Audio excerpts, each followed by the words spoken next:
Greetings and welcome back to the Casual Wargamer. Getting over this little bit of a cough, it's still there, hopefully not too much longer. Having myself some hot chocolate, try and help it go down. Today's topic, chasing the meta, and why it's a very silly thing to do.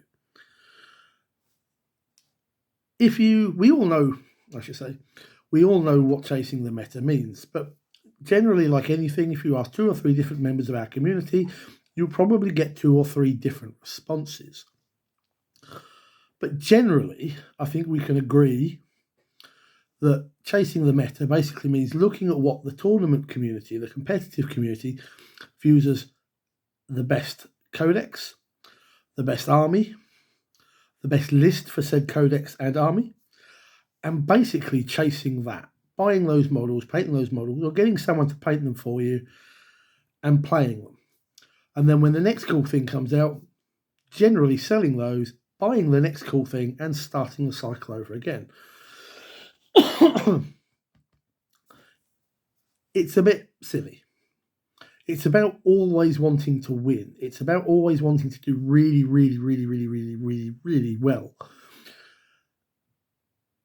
And if you are trying to chase the tournament circuit, if you're trying to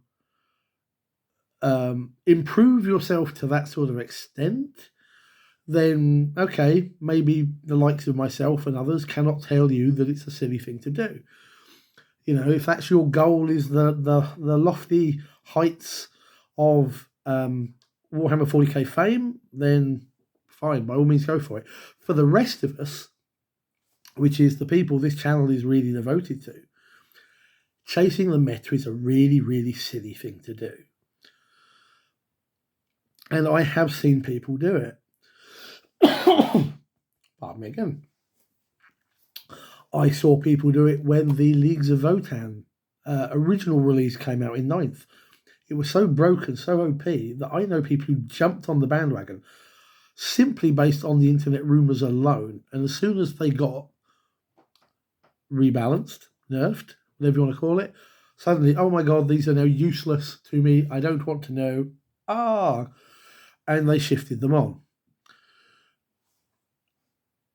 You see sometimes that people will get accused of meta chasing. A friend of mine has several armies, and as soon as the next one comes around to being cool again and being favoured by the meta community, there are cries, oh, you're chasing the meta. It's like, no, he had this army years before this came around. You know, chasing the meta is a very, very silly thing to do. I can kind of get it if you are a competitive person. If you play in a local community that's really competitive. But the majority of us, even outside of that casual player level and going into the lower competitives, we're just here to have fun.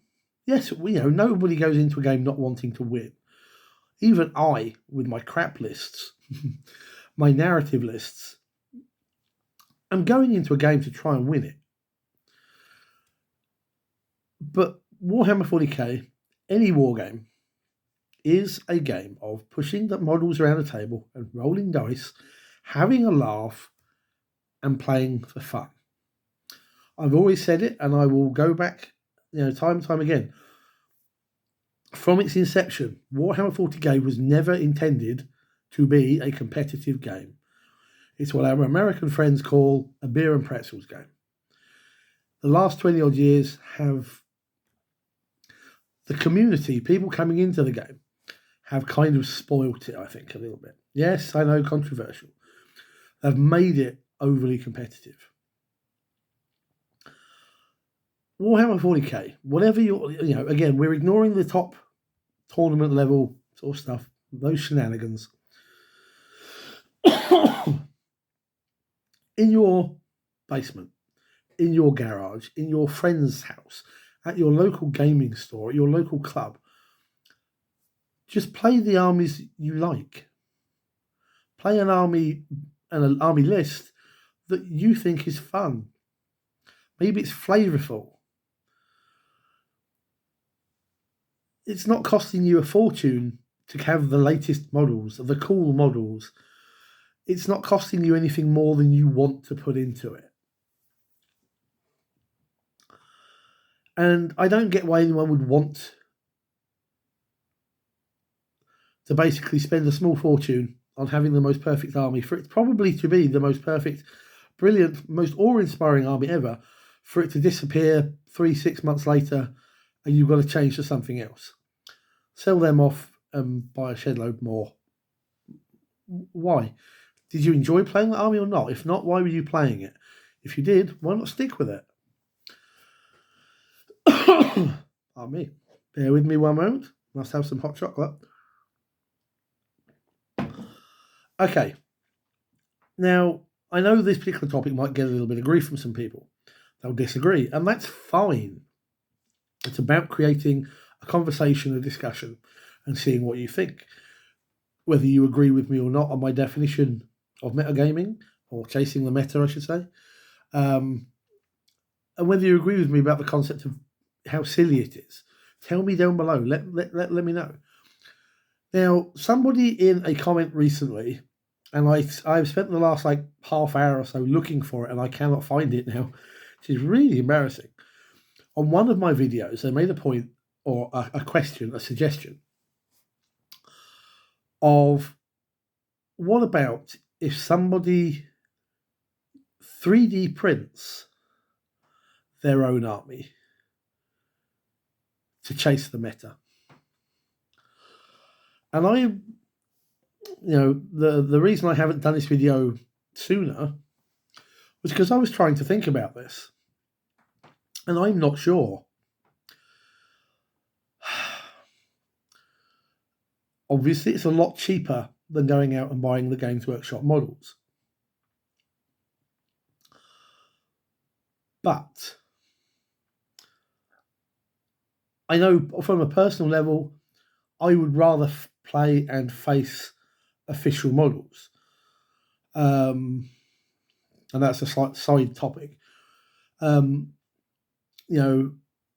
have a game, Warhammer 40k, that is supported by its miniatures releases. And if you're playing the game but you're not supporting the company by buying the miniatures, is that not hurting said game? But at the same point, I appreciate that we're living in an economic situation at the moment globally where costs are ridiculously high and wages aren't particularly good. So I can see why people would do it.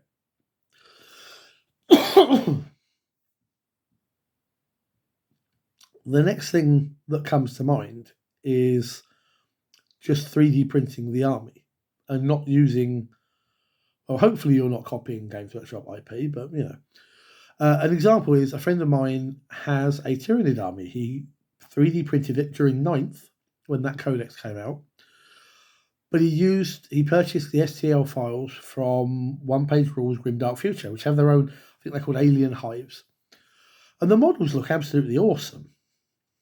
And we have played a few games with them. It's not the same as playing the Games Workshop models. But again, that's a sideline. And there was a situation, discussions back and forth between him and our local game store over the fact that he was using models in games of 40k that weren't 40k models. In the end, it was all good, and it was like if you're playing an actual 40k tournament or a league, then you must have 40k models. If you're playing a friendly game, nobody gives a monkeys. But getting back on topic, if someone is 3D printing armies to chase the meta so it's cheaper, I really don't have an answer for that, because, well, nothing stops them doing it. I don't have a problem with people 3D printing armies, STL file-wise, third party, if that's what they want to use. And again, it comes down to cost. People are probably doing this not because the models look any better, but they want to chase the meta, but they don't necessarily want to pay the money. And on that, I can't argue. And I really don't have an answer for you on that particular question.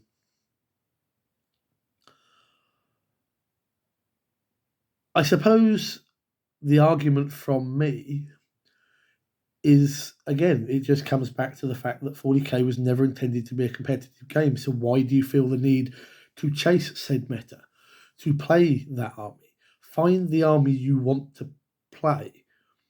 And I have a video topic for this coming up soon. Again, a commenter question suggestion a little while back. Find the army that you want to play, whether it's something in the lore that appeals to you or the mechanics that appeals to you, and play that, and play for fun.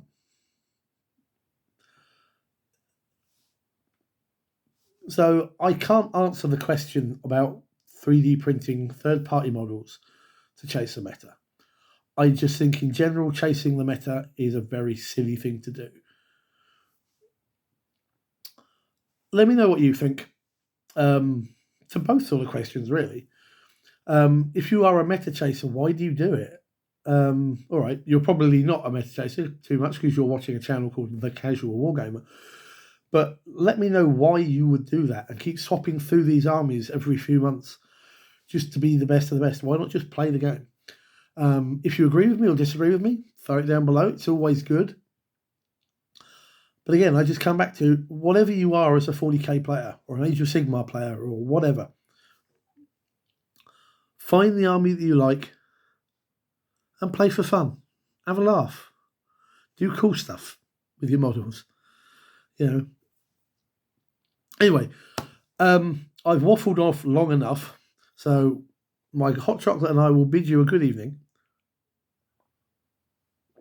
And we look forward to seeing your comments down below. Until then, take care, guys. Good gaming.